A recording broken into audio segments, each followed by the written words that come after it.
Hi ನಮಸ್ಕಾರ ಎಲ್ರಿಗೂ. Welcome to my YouTube channel simple life. ನಾನು ನಿಮ್ಮ ಸಿಂಪಲ್ ಹುಡುಗಿ. ನಾನಿವತ್ತು ಕೋಸು ಪಲ್ಯನ ಮನೇಲಿ ತಿಂಡಿಗೆ ಅಂತ ರೆಡಿ ಮಾಡ್ಕೊತಾ ಇದ್ದೀನಿ. ಹೇಗೆ ಮಾಡ್ತೀನಿ ಅಂತ ನೋಡೋಣ ಬನ್ನಿ. ಇದಕ್ಕೆ ಏನೇನು ಬೇಕು ಅನ್ನೋದನ್ನು ಇಲ್ಲಿ ಎತ್ತಿಟ್ಕೊಂಡಿದ್ದೀನಿ. ಒಂದು ಸಣ್ಣ ಕೋಸನ್ನು ಸಣ್ಣ ಸಣ್ಣಕ್ಕೆ ಕಟ್ ಮಾಡಿ ಇಟ್ಕೊಂಡಿದ್ದೀನಿ. ಮತ್ತು ಕಡಲೆಬೇಳೆ, ಹಸಿಮೆಣಸಿನ್ಕಾಯಿ, ಜೀರಿಗೆ, ಈರುಳ್ಳಿ, ಕರಿಬೇವು ಮತ್ತು ಕೋಸನ್ನು ತೊಳೆದು ಚೆನ್ನಾಗೆ ಒಂದು ಪುಟಾಣಿ ಕುಕ್ಕರಲ್ಲಿ ಒಂದೆರಡು ವಿಸಿಲ್ ಬರೋ ತನಕ ಕೂಗಿಸ್ಕೊತೀನಿ. ಇವಾಗ ನಾನು ಈ ಕೋಸು ಪಲ್ಯಕ್ಕೆ ಕಡಲೆಬೇಳೆನ ನೆನೆಸಿಟ್ಟು ಕುಕ್ಕರಲ್ಲಿ ಕೋಸು ಜೊತೆ ಕೂಗಿಸ್ಕೊಂಡು ಮಾಡಿಕೊಂಡ್ರು ಚೆನ್ನಾಗಿರುತ್ತೆ. ಆದರೆ ನಾನು ಹಂಗೆ ಮಾಡ್ತಿಲ್ಲ. ಹಿಂಗೂ ಟ್ರೈ ಮಾಡೋಣ ಅಂತ ಹಂಗೆ ಕಡಲೆಬೇಳೆನೇ ಹಾಕ್ತಾಯಿದ್ದೀನಿ. ಈಗ 2 ಕೂಗಿದೆ. 2ರ ಮೇಲೆ ಕೋಸನ್ನು ನಾವು ಕೂಗಿಸ್ಕೊಂಡ್ರೆ ಜಾಸ್ತಿ ಬೆಂದೋಗುತ್ತೆ, ಚೆನ್ನಾಗಿಲ್ಲ.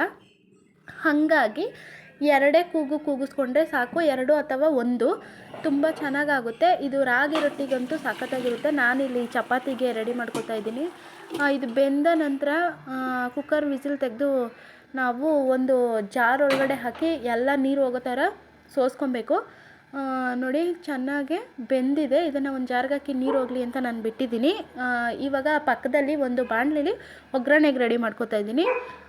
ಇದಕ್ಕೆ ನೀವು ಬೇಕಾದರೆ ಉದ್ದಿನಬೇಳೆ, ತೆಂಗಿನಕಾಯಿ ಚೂರು ಎಲ್ಲ ಸೇರಿಸ್ಕೊಬೋದು. ನಾನು ಅವ್ಯಾವುದು ಇಲ್ಲದೆ ಸಿಂಪಲ್ಲಾಗಿ ರೆಡಿ ಮಾಡ್ಕೊತಿದ್ದೀನಿ. ಹೇಗೆ ಮಾಡೋದು ಅಂತ ನೋಡೋಣ ಬನ್ನಿ. ಈಗ ಒಂದು ಬಾಣಲೆಯಲ್ಲಿ ನಾನು ಸಾಸಿವೆ, ಎಣ್ಣೆ ಎಲ್ಲ ಪಕ್ಕದಲ್ಲಿ ರೆಡಿ ಮಾಡಿ ಇಟ್ಕೊಂಡು ಒಂದು ಬಾಣಲೆ ಇಟ್ಕೊಂಡಿದ್ದೀನಿ ಎಣ್ಣೆ ಹಾಕಿ. ಈಗ ಅದಕ್ಕೆ ಎಷ್ಟು ಬೇಕೋ ಅಷ್ಟು ಸಾಸಿವೆನ ನಾನು ಇದಕ್ಕೆ ಸೇರಿಸ್ಕೊತೀನಿ. ಈ ಒಗ್ಗರಣೆಗೆ ಉದ್ದಿನಬೇಳೆ ಹಾಕಿದ್ರೂ ಕೂಡ ತುಂಬ ಚೆನ್ನಾಗಿರುತ್ತೆ. ನಾನಿಲ್ಲಿ ಉದ್ದಿನಬೇಳೆ ಹಾಕ್ತಾಯಿಲ್ಲ. ನಿಮಗೇನಾದರೂ ಬೇಕಾದರೆ ಉದ್ದಿನಬೇಳೆನೂ ಕೂಡ ನೀವು ಸೇರಿಸಿ ಮಾಡ್ಕೊಬೋದು.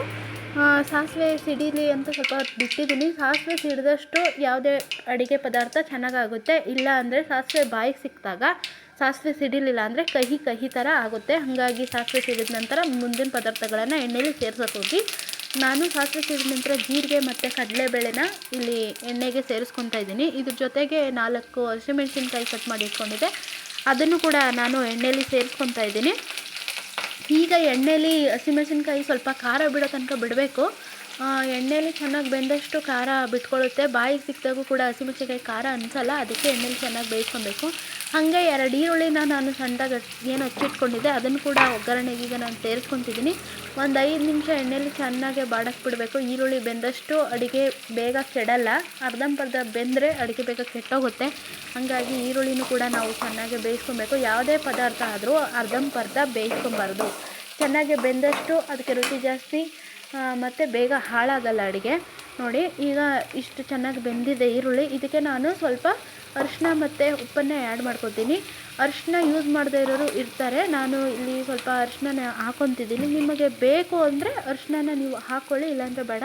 ರುಚಿಗೆ ತಕ್ಕಷ್ಟು ಉಪ್ಪು ಎಷ್ಟು ಬೇಕೋ ಅಷ್ಟು ಉಪ್ಪು ಕೂಡ ನಾನು ಇದ್ರ ಜೊತೆಗೆ ಸೇರಿಸ್ಕೊತೀನಿ. ಅರಿಶಿನ ಮತ್ತು ಉಪ್ಪು ಎರಡನ್ನೂ ಜೊತೆಲಿ ಹಾಕೋದ್ರಿಂದ ಬೇಗ ಬೆಂದು ಹೋಗುತ್ತೆ ಮತ್ತು ಎಲ್ಲ ಪದಾರ್ಥಕ್ಕೂ ಸರಿಯಾಗಿ ಇಟ್ಕೊಳ್ಳುತ್ತೆ ಅಂತ ನಾನು ಎರಡನ್ನೂ ಒಟ್ಟಿಗೆ ಹಾಕ್ಕೊಂಡು ಒಂದೆರಡು ಸತಿ ಇದನ್ನು ಮಿಕ್ಸ್ ಮಾಡ್ಕೊತೀನಿ. ಚೆನ್ನಾಗಿ ಮಿಕ್ಸ್ ಆಗಬೇಕು. ಅರಿಶಿನ ಮತ್ತು ಅರಿಶಿನ, ಉಪ್ಪು, ಈರುಳ್ಳಿ ಎಲ್ಲ ಚೆನ್ನಾಗಿ ಮಿಕ್ಸ್ ಆಗೋವರೆಗೂ ಚೆನ್ನಾಗೆ ಬಾಡಿಸ್ಕೊಬೇಕು ನಾವು, ಮತ್ತು ಮಿಕ್ಸ್ ಮಾಡ್ಕೊಬೇಕು. ಇದು ಮಿಕ್ಸ್ ಆದ ನಂತರ ಒಂದು 5 ನಿಮಿಷ ಬಿಟ್ಟು ಆಮೇಲೆ ನಾವು ನೋಡಿ ಚೆನ್ನಾಗಿ ಮಿಕ್ಸ್ ಆಗ್ತಾಯಿದೆ. ಅದು ಕೋಸನ್ನು ಏನು ಒಂದು ಜಾರಿಗೆ ಹಾಕಿಟ್ಟಿದೆ ನೀರು ಸೋಸಲಿ ಅಂತ, ಅದು ಎಲ್ಲ ನೀರೆಲ್ಲ ಹೋಗಿದೆ. ಅದನ್ನು ಇದಕ್ಕೆ ಮಿಕ್ಸ್ ಮಾಡ್ಕೊಬೇಕು. ನೋಡಿ ಒಂದು 5 ನಿಮಿಷ ಬಿಟ್ಬಿಡ್ಬೇಕು ಎಣ್ಣೆಲಿ ಇದು ಬೇಯೋಕ್ಕೆ. ಬೆಂದಿದೆ. ಈಗ ನಾನು ಕೋಸನ್ನು ತಗೊಂಡು ಇದಕ್ಕೆ ಡೈರೆಕ್ಟ್ ಮಿಕ್ಸ್ ಮಾಡ್ಕೊತೀನಿ. ನೋಡಿ ಎಲ್ಲ ನೀರೆಲ್ಲ ಇಳಿದಿದೆ, ನೀರಿನಂಶ ಏನಿಲ್ಲ. ಇದಕ್ಕೂ ಅಷ್ಟೇ ಒಗ್ಗರಣೆ ಮತ್ತು ಕೋಸು ಅಷ್ಟೇ, ಇಷ್ಟೇ ಮಿಕ್ಸ್ ಮಾಡಿದ್ರೆ ಪಲ್ಯ ರೆಡಿ ಆಗುತ್ತೆ. ಇದಕ್ಕೆ ನೀರು ಹಾಕಿ ಏನು ಬೇಯಿಸ್ಕೊತಾ ಇಲ್ಲ, ಯಾಕಂದರೆ ಕೋಸೆ ನೀರಿನಂಶ ಇರುತ್ತೆ. ಅದನ್ನು ಮಿಕ್ಸ್ ಮಾಡಿಬಿಟ್ರೆ ಅದು ಸರಿಯಾಗಿ ಬೆಂದೋಗುತ್ತೆ. ಹಾಗಾಗಿ ಇದಕ್ಕೆ ಯಾವುದೇ ಥರ ನೀರು ನಾನು ಹಾಕ್ತಾಯಿಲ್ಲ. ನೋಡಿ ಮಿಕ್ಸ್ ಆಗ್ತಿದೆ. ಚೆನ್ನಾಗಿ ಮಿಕ್ಸ್ ಮಾಡಿ ಒಂದು 5 ನಿಮಿಷ ಮುಚ್ಚಿಬಿಡ್ಬೇಕು ಇದನ್ನು. ಕೋಸು ಎಳೆ ಕೋಸು ತುಂಬ ಚೆನ್ನಾಗಿ ಬೆಂದಿದೆ. ಗ್ರೀನಾಗಿ ಹಂಗೆ ಇದೆ ನೋಡಿ, ತುಂಬ ಎಳೆ ಕೋಸು ಬಂದಿದೆ, ಚೆನ್ನಾಗಿರುತ್ತೆ ಅಂತ. ನೋಡಿ ಎಲ್ಲನೂ ಮಿಕ್ಸ್ ಮಾಡಿ ಒಂದು 5 ನಿಮಿಷ ಮುಚ್ಚಿಬಿಡ್ತೀನಿ. ಇವಾಗ ಕ್ಲೀನಾಗೆ ಮಿಕ್ಸ್ ಮಾಡ್ಕೊಬೇಕು. ಎಲ್ಲದಕ್ಕೂ ಒಗ್ಗರಣೆ ಸರಿಯಾಗಿ ಹಿಡೀಲಿ ಅಂತ.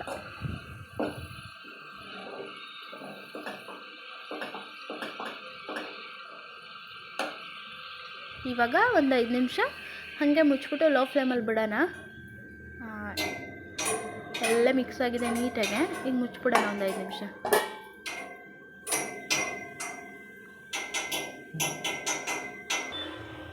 ಇದಾಗಿದೆ, ನೋಡೋಣ ಬನ್ನಿ.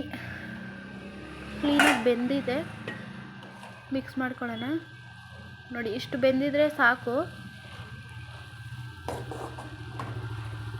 ಇದನ್ನು ವಯಸ್ಸಾದವ್ರು ಕೂಡ ಕೊಡ್ಬೋದು, ಮೆತ್ತಗಿರುತ್ತೆ, ಅಲ್ಲಿಲ್ಲದೆ ಇರೋರು ಕೂಡ ತಿನ್ಬೋದು. ಕಡಲೆಬೇಳೆ ಇಲ್ಲ ಅಂದರೆ ಕಡಲೆಬೇಳೆ ಹಾಕಿದ್ರೆ ಅಲ್ಲೇ ಬೇಕಲ್ಲ, ಚೆನ್ನಾಗಿರುತ್ತೆ.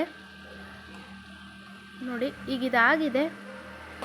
ವಿಡಿಯೋ ಇಷ್ಟ ಆದರೆ ದಯವಿಟ್ಟು ಚಾನಲ್ ಸಬ್ಸ್ಕ್ರೈಬ್ ಮಾಡ್ಕೊಂಡು ನೋಡಿ. Thank you for the watching.